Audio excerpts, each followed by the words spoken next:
आवाज बदलती दुनिया की।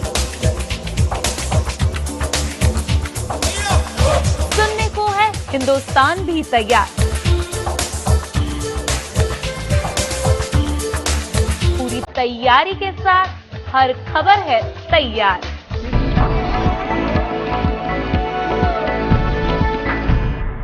नमस्कार, स्वागत है आप। जिस देश के नाम ना सुनाई देते ना दिखाई देते, सिर्फ एक मुल्क का नाम सुनाई देता, इंडिया।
भारत माता की जय। वंदे मातरम, वंदे मातरम, वंदे मातरम।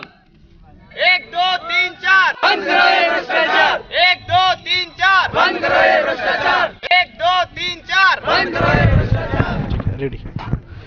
मथुरा में आप अब इस समय मौजूद है हम वेटनरी यूनिवर्सिटी में, जहां एनसीसी का एक कैंप चल रहा है।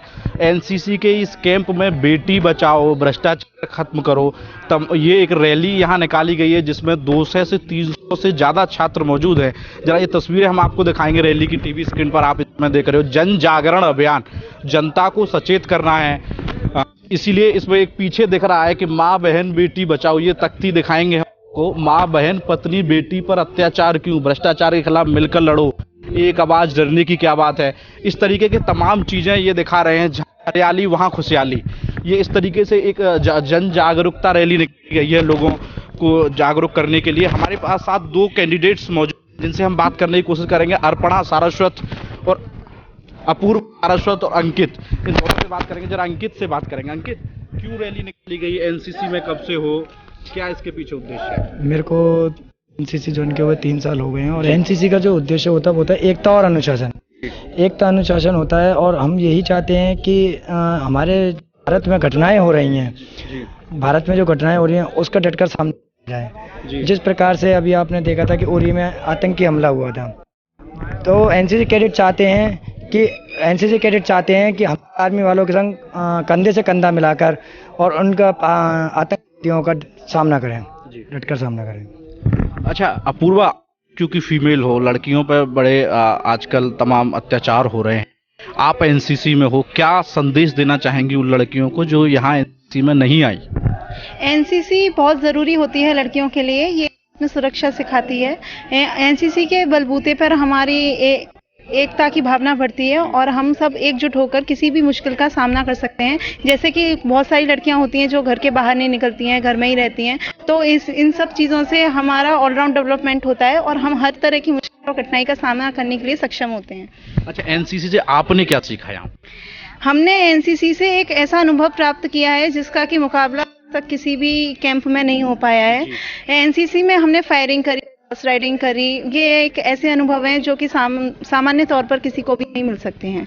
ये बहुत आत्मविश्वास और बल को एक बहुत बड़ा योगदान देती हैं, इनसे बहुत बढ़ोतरी होती है। अच्छा, जो दर्शक आपको टीवी स्क्रीन पर देख रहे हैं, बहुत सारी लड़कियों के माँ बाप भी को देख रहे हैं, उनको क्या मैसेज देना चाहेंगे कि जो अगले वर्ष कैंप हो उनको आना चाहिए? क्या विशिष्ट चीज है कि जिससे लड़कियों को एनसीसी से जुड़ना चाहिए?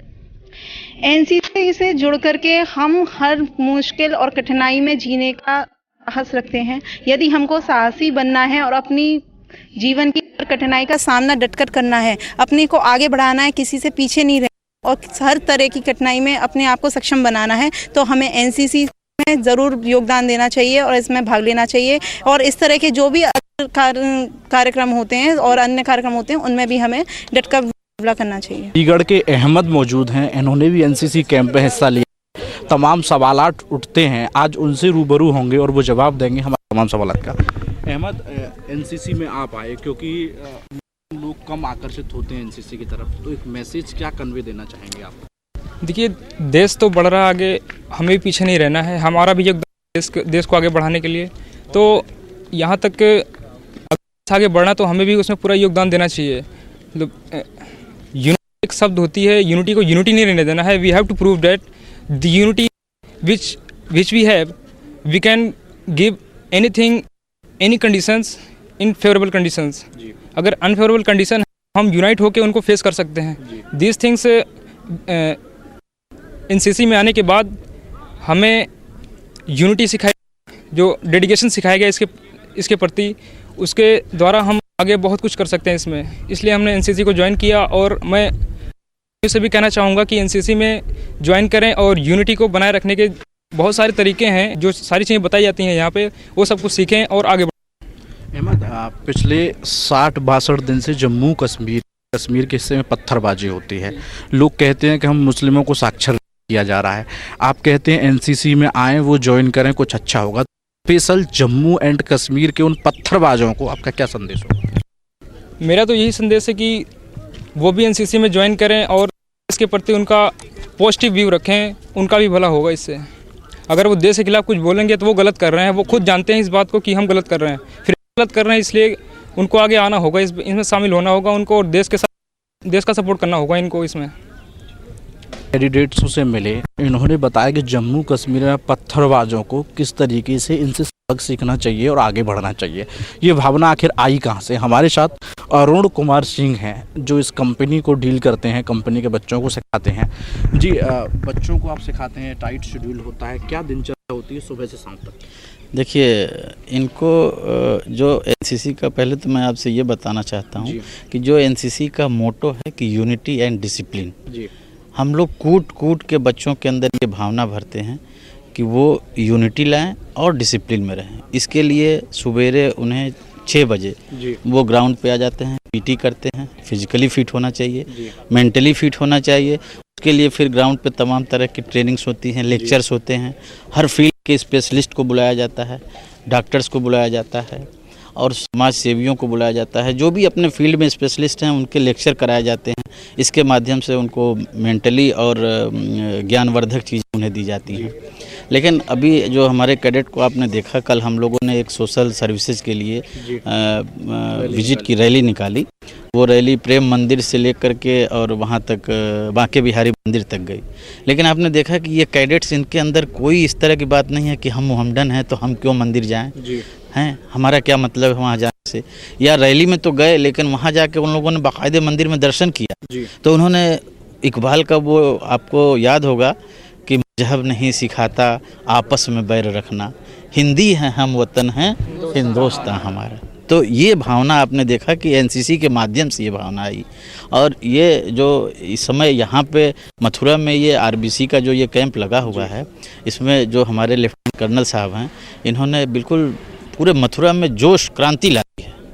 लोग बिल्कुल सोए हुए थे, एकदम जाग गए हैं कि अरे ये क्या हो रहा है। क्योंकि कल हम लोगों ने देखा सड़क पे लोगों को अद्भुत नज़ारा लग रहा था कि अरे भाई एनसीसी इस तरह से ये क्या हो रहा है, क्यों हो रहा है। और मीडिया को हम लोगों ने किसी ने सूचना नहीं दी थी, लेकिन पूरी मीडिया वहाँ पहुँच गई। तो कोई हम लोगों का अपनी तरफ से एक्सपोजर नहीं था, बल्कि हम लोग काम कर रहे थे। हम लोग वहाँ समाज सेवा के लिए रैली निकाले, लौटते समय हम लोगों ने साफ सफाई भी की। हमारे कैंप कमांडेंट साहब ने खुद उठाया, जब उन्होंने उठाया तो बाकी पीछे पूरे सोसाइटी को ये मैसेज गया कि हम चाहे यूनिफॉर्म में हो चाहे ना हो, लेकिन हम अगर अवेयर, खुद को अपने को अवेयर कर लें कि साफ़ सफाई हमारी अपनी ड्यूटी है, तो पूरा समाज, पूरा देश, सारी गंदगी अपने आप मिट जाएगी। तो ये सब चीज़ें, ये जो भावना को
सरफरोशी की तमन्ना अब हमारे दिल में है, देखना है जोर कितना बाजुए कातिल में है।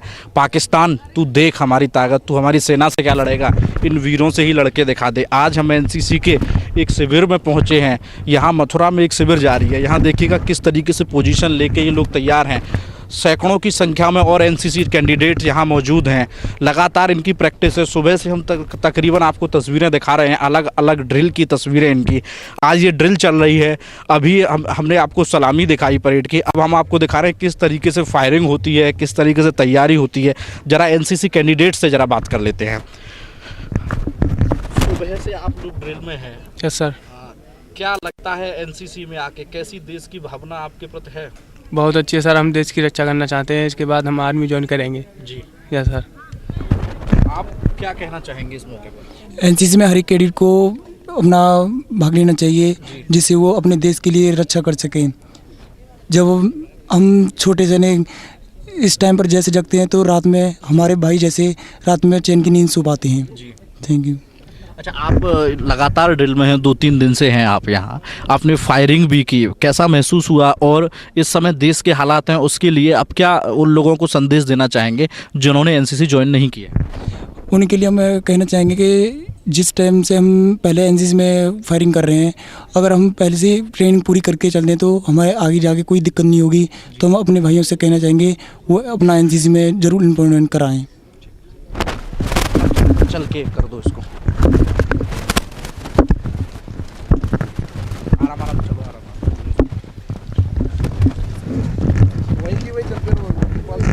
की ट्रेनिंग किस तरीके से इनको ट्रेन किया जाता है, जो मास्टर हैं इनको सिखाते हैं, क्योंकि एक शिक्षक का रोल बड़ा अहम होता है इस देश में। शिक्षक, चाणक्य ने कहा था कि छोटे बच्चे एक घड़ा के समान होता है, शिक्षक के ऊपर होता है उसको कैसे निर्माण करता है। यहाँ देश निर्माण की प्रक्रिया चल रही है। कहा तो ये भी जाता है, मेरा मत तो यही है कि हर बच्चे को, देश में हर बच्चे को एनसीसी की ट्रेनिंग लेनी चाहिए, क्योंकि समाज का निर्माण तभी होगा तब हमारा मन स्वच्छ होगा। उन दोनों गुरुजनों से बात करेंगे जो बच्चों को इस समय ट्रेनिंग देते हैं। आप बच्चों को आत्मरक्षा की ट्रेनिंग इस वक्त दी जा रही है, फायरिंग की ट्रेनिंग दी जा रही है, क्या क्या होता है इसका स्टेप? इसमें ट्रेनिंग हम जो है छोटे स्तर पर जो एक सेक्शन हमारा काम करता है, फायर एंड मूव के तरीके से एक बंदा ज़मीन पर रहेगा और एक बंदा उसको मतलब कवर करता है। उस तरीके से हम जो है नीचे स्तर से बेसिक से हम जो है एनसीसी में इनका परेड चलाते हैं, जिससे कि अगले कभी भी इनको मौका मिलता है देश सेवा करने के लिए, या फिर हमारे देश में कभी भी ऐसी गर्मा गर्मी हालत में अगर इनको यूज करना पड़े तो इनको इस तरीके से ट्रेंड कर दिया जाता है जो ये सेना के साथ में मिलकर अच्छी तरह से काम कर सकें। सेना का कोई भी काम जो हथियार से लेके और इनको जो दिया जाता है एडम या जो भी पॉइंट हैं वो सारे कवर किए जाते हैं। या ये कहें कि एक आर्मी मैन बनने की एक मिनी ट्रेनिंग कहा जाए, फर्स्ट स्टेप कहा जाए? हाँ जी, बेसिक तौर पर मिनी ट्रेनिंग के तौर पर ही हम इसको जो बेसिक से ही चलाते हैं, जिससे बच्चे को ये समझ में आ जाए कि हमें अगर ज़रूरत पड़ जाए तो क्या क्या करना होगा। जी। अच्छा, आप इन बच्चों को ट्रेनिंग देते हैं फायरिंग की भी, चलने की भी, ज़मीन पर टलने की, क्या क्या पॉइंट्स होते हैं, क्या क्या स्टेप होते हैं ट्रेनिंग के इनके पास? स्टेप जो साहब ने बताया अभी आपको वो स्टेप हैं।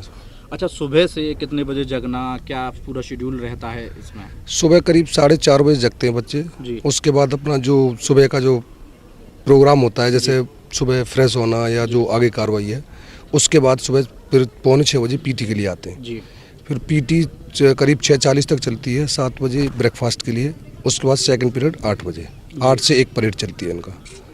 1 बजे करीब खाना दोबारा मिलेगा इनको, और शाम को 4 या 4:30 के बीच में इनको टी ब्रेक फिर, और शाम का खाना 7:30 बजे के आसपास। पूरे दिन का कार्यक्रम इनका ये, और बीच में जो 5 घंटे 4 घंटे ट्रेनिंग चलता है इनका, उसमें पीटी भी होता है। आपने पिछले 20 से 30 मिनट में अपनी टीवी स्क्रीन पर जो भी देखा एनसीसी का, आइए उन कर्ता धर्ता से मिलवाते हैं जो पूरा ये कैंप मैनेज करते हैं। सेना के एक अधिकारी हैं राजेश कुमार जी, उनसे बात करेंगे और इस पूरे घटनाक्रम को जानने के साथ साथ ही एक एक स्टेप और एक एक छोटी चीज़ें उनसे जानेंगे। जी सर, आप मिलिट्री से हैं, बच्चों को ट्रेन किया जाता है, आप इस डिपार्टमेंट में कब से हैं और क्या क्या इसकी खूबियाँ हैं, क्योंकि जो बच्चे रह गए हैं उनको एक मैसेज आपके। मैं पिछले 20 साल से भारतीय सेना का अंग हूँ और भारतीय सेना में अपना योगदान कर रहा हूँ, लेकिन एनसीसी के बच्चों को ट्रेनिंग मैंने अभी 4 महीने पहले मथुरा में ज्वाइन किया है। और भावना इसके पीछे ये है कि इन बच्चों को, ये हमारे भावी नागरिक हैं, इनको आगे आकर के देश संभालना है। इनको सेना में और जितने भी सिविल में काम है वो इनको संभालना है। तो जहाँ भी ये रहें, अगर खेती किसानी भी करनी है तो भी एक देश प्रेम की भावना के साथ करें। देश अपने आप तो अच्छे बने ही बने, दूसरे को भी गलत काम करने से रोके। क्योंकि अगर इनके अंदर देश प्रेम की भावना हम नहीं भरेंगे तो फिर बहुत देर हो जाएगी। ये अभी कच्चे घड़े के समान है, अभी हम इनको मोल्ड कर सकते हैं कि एक अच्छा देश बने, अच्छा समाज बने। हमारा देश एक सुपर पावर है, लेकिन हमें अपनी ताकत का भी अंदाज़ा नहीं है। ये इनमें देशभक्ति कूट कूट के भरी है। और मेरे सारे बच्चे जिनको भी हमने अभी पिछले 10 दिन में ट्रेनिंग दी है वो बहुत अनुशासित हैं और समाज को एक बहुत अच्छे समाज का ये निर्माण करने वाले हैं। अच्छा, बहुत सारे बच्चे रह गए हैं क्योंकि इनकी संख्या, इसके अलावा बहुत बच्चे रह गए हैं। कई देशों में हमने देखा है, जैसे इजराइल का हम उदाहरण ले लें, छोटा देश है लेकिन सेल्फ डिफेंस में सबसे आगे है, क्योंकि वहाँ हर बच्चे को मिलिट्री ट्रेनिंग दी जाती है। इस बारे में आपका क्या कहना है कि क्या यहाँ मिलिट्री ट्रेनिंग दी जानी चाहिए या मिलिट्री का छोटा जो एनसीसी होता है वो दिया जाना चाहिए? अगर इस देश में हर बच्चे को एनसीसी कैडेट बनने का मौका दिया जाए तो शायद इस देश को फौज की जरूरत नहीं रहेगी। जब इस देश का हर नागरिक सैनिक होगा तो देश की ताकत और बढ़ेगी, देश का विकास और होगा। जो भी वो काम करेगा वो देश प्रेम की भावना से ओतप्रोत होगा, वो गलत काम करने से डरेगा। तो इन्हीं 10 दिनों में हमने बच्चों को ये ट्रेनिंग देने की कोशिश की है कि वो जहाँ भी रहें अनुशासित रहें, माँ बाप का कहना माने, क्योंकि उनसे बढ़ के हितैषी कोई नहीं हो सकता है। तो और मेरी भावना और आशा यही है कि बच्चे भली भांति इस बात को समझे हैं और अपने अंदर इस बात को बसाएंगे और उस चीज़ को आगे फॉलो करेंगे। थोड़ा सा पीछे सर, 1 मिनट और एंगल बना दो। अब तक आपने टीवी स्क्रीन पर जितनी भी ट्रेनिंग देखी, उस ट्रेनिंग के पीछे जो सबसे बड़ा चेहरा है उससे बात करेंगे। सर, ट्रेनिंग जो पूरी बच्चों को दी जाती है, इसमें मेन स्टेप क्या होते हैं, क्या इसका रीजन होता है? देखिए, बच्चों को ट्रेनिंग कराने का मकसद बेसिकली ये है कि उनको हम डिसिप्लिन और एक उनको अच्छा नागरिक बना सके। बेसिक मकसद हमारा ये है। उसके अलावा हम उनको ट्रेन करते हैं जिससे कि वो देश के डिफेंस फोर्सेस में भर्ती हो सके, अदर रैंक्स के रूप में और ऑफिसर के रूप में भी। जी, कितना टाइट शेड्यूल रहता है बच्चों का इस पूरे?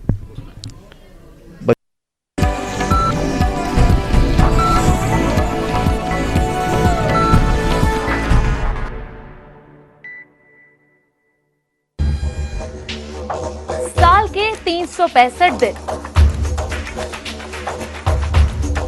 हर दिन का नया आगाज, नए दिन की नई आवाज।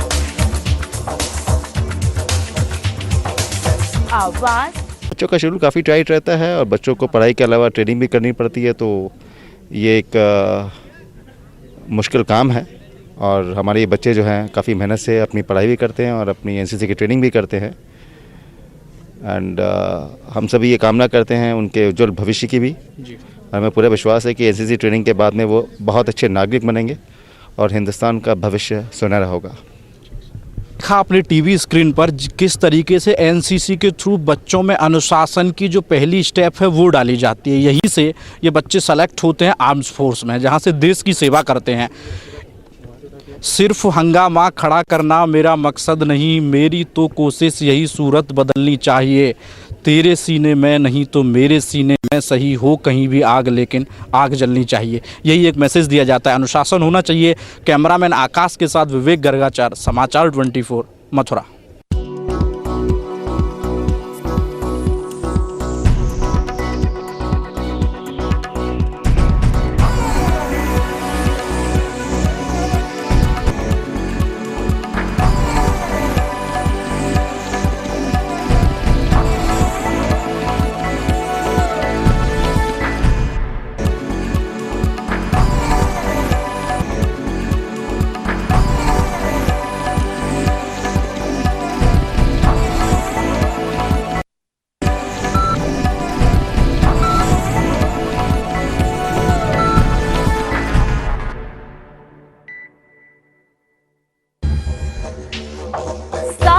365 दिन।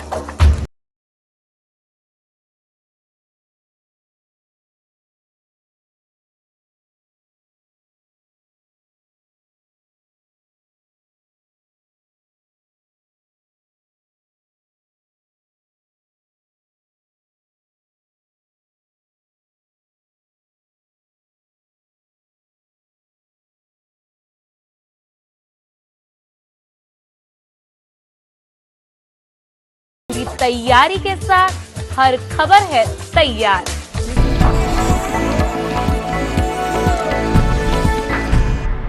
नमस्कार, स्वागत है आप सभी लोगों का। आप देख रहे हैं समाचार 24। मैं हूं विवेक गर्गा। 4 इस बुलेटिन की शुरुआत करने से पहले नजर डालेंगे अब तक की सुर्खियों पर।